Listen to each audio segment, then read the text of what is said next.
أولئك ينالهم الله ولعنهم لاعنون إلا الذين تابوا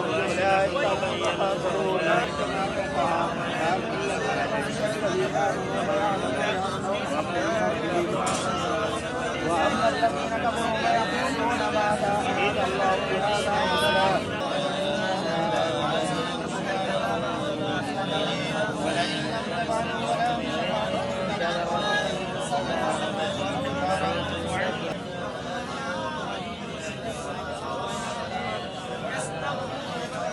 চমুৱা গাঁৱৰ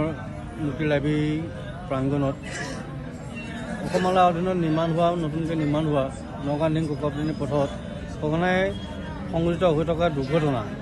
তাৰ নিৰাময়ৰ কাৰণে আজি আমি ঈশ্বৰৰ ওচৰত মানে ইছলাম ধৰ্মৰ লোক আৰু হিন্দু ধৰ্মৰ লোকসকলে মিলি আমি প্ৰাৰ্থনা কৰিব বিচাৰিছোঁ যাতে মানে কি এই অঞ্চলবাসী বা এই পথছোৱাত যাতে দুৰ্ঘটনা সংঘটিত নহয় আৰু কাৰো চকুলৈ যাতে চকু পানী নাহে তাৰ কাৰণে আমি ঈশ্বৰৰ ওচৰত প্ৰাৰ্থনা জনাইছোঁ তেওঁ যাতে আমাক এই ৰাস্তাটোত কোনোদিনা দুৰ্ঘটনা সংঘটিত কৰি আমাৰ মাজত মানে কি এটা আতংকৰ সৃষ্টি নকৰায় আৰু তাৰোপৰি মই দ্বিতীয়তে মানে আহ্বান জনাইছোঁ বিশেষকৈ বাইক চালক গাড়ী চালক সকলোলৈকে তেওঁলোকে যাতে সুৰামুক্ত হৈ বা এক নিচাজাতীয় দ্ৰব্য সেৱন কৰি যাতে পথছোৱাত গাড়ী নচলায় কাৰণ যিহেতু পথছোৱা এক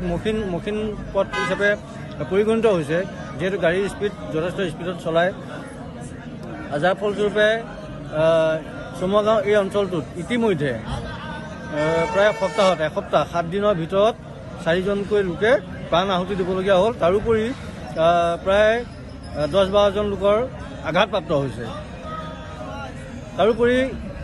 বাইক পথৰ কাষত ৰখাই থোৱা যান বাহনো বহুত যান বাহন ইতিমধ্যে ক্ষতি হৈছে সেয়েহে আমি এই অঞ্চলবাসী ৰাইজ বিশেষকৈ শংকিত হৈ পৰিছোঁ আৰু সমাজৰ মাজত এটা সচেতনতা বা সজাগ কৰাবৰ চেষ্টা কৰিছোঁ যাতে মানে তেওঁলোকৰ যি গাড়ী চলাচলৰ যি ব্যৱস্থা বা মানুহৰ ৰাস্তা পাৰ কৰা যি ব্যৱস্থা এই ব্যৱস্থাখিনি যাতে সকলোৱে ন্যায়িকে কৰে আৰু সেইটোৱে তাৰোপৰি আমি ঈশ্বৰৰ ওচৰত এটা বিনম্ৰভাৱে কাকুতি কৰিছোঁ আজি ইছলাম ধৰ্মৰ লোকসকলো আহি ইয়াত ইতিমধ্যে কোৰাণ পাঠ কৰি আছে আমাৰ হিন্দু ধৰ্মৰ লোকসকলো আহি আমি ইয়াত ইতিমধ্যে নাম কীৰ্তন কৰিম আমি পথত আমি নাম কীৰ্তন কৰি পেলাই আমি কিছু বাট নাম গাই পেলাই আমি আগতে এটি শিৱ মন্দিৰ আছে শিৱ মন্দিৰত আমি এই যি অপৰাধ বা যি অদৃশ্য যি মানে এটা হেৰি হৈ আছে সেই বস্তুটো যাতে আমাৰ এইখিনিৰ পৰা নাশ হয় আৰু তেওঁক মানে এটা নিৰ্দিষ্ট স্থানত আমি থৈ অহাৰ গতি কৰাৰ এটা মানে ব্যৱস্থা আমি হাতত ল'ম বুলি আমি এই ব্যৱস্থাটো আজি হাতত লৈছোঁ ক'বলৈ আমাৰ যিটো মানে অসম চৰকাৰে আমাৰ যিটো ৰাস্তা বনাই দিছে অসমমালাৰ অধীনত তো ৰাস্তাটো বনাইছে ঠিকে আছে ৰাইজৰ সুবিধাতে বনাইছে কিন্তু ইয়াত আপোনাৰ এনেকুৱা হৈ আছে প্ৰতিদিনে 2-3টাকৈ এক্সিডেণ্ট হৈ আছে তো সেই এক্সিডেণ্ট নিৰাময় কৰিবৰ কাৰণে আমি অসম চৰকাৰক বহুত আহ্বান জনাইছোঁ যে আমাৰ ইয়াত এটা ডিভাইডাৰ দিয়ক ডিভাইডাৰ দিলে মানে এক্সিডেণ্টটো মানুহৰ কম হ'ব তো চৰকাৰক আমি আহ্বান জনাৰ পিছত চৰকাৰে তেনেকুৱা পদক্ষেপ লোৱা নাই তো স্পীড ব্ৰেকাৰ দিছে তাতো আমাৰ স্পীড ব্ৰেকাৰ দিলেও তাতো আমাৰ এক্সিডেণ্ট হৈ আছে তো এক্সিডেণ্টটো হৈ আছে তাকেই আমি মানুহক সজাগতা কৰাৰ কাৰণে আমাৰ হিন্দু মুছলমান চবে মিলি পেলাই আমি ইয়াত মানে এটা শান্তি প্ৰাৰ্থনা এটা আমি আৰম্ভ কৰিছোঁ তো আজি এতিয়াতো আমাৰ অলৰেডি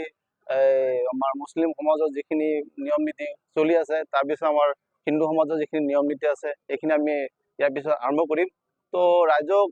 আপোনালোকৰ জৰিয়তে এইখিনি জনাব বিচাৰিছোঁ যে গাড়ী আছে মোটামুটি চবৰে গাড়ী আছে বা বাইক চলাক মানে ৰাইজৰ মানে অশান্তি কৰি বা আপোনাৰ স্পীড যিটো নিজৰ প্ৰাণ ৰক্ষাৰ বাবে স্পীডটো কমাই গাড়ী হওক বা আপোনাৰ বাইক হওক চলাওক আৰু ৰাইজৰ এটা মানে যেন কোনো ক্ষয়ক্ষতি নহয় এইটো আমি আমাৰ এইটো সমাজৰ পৰা আমি কামনা কৰিছোঁ আৰু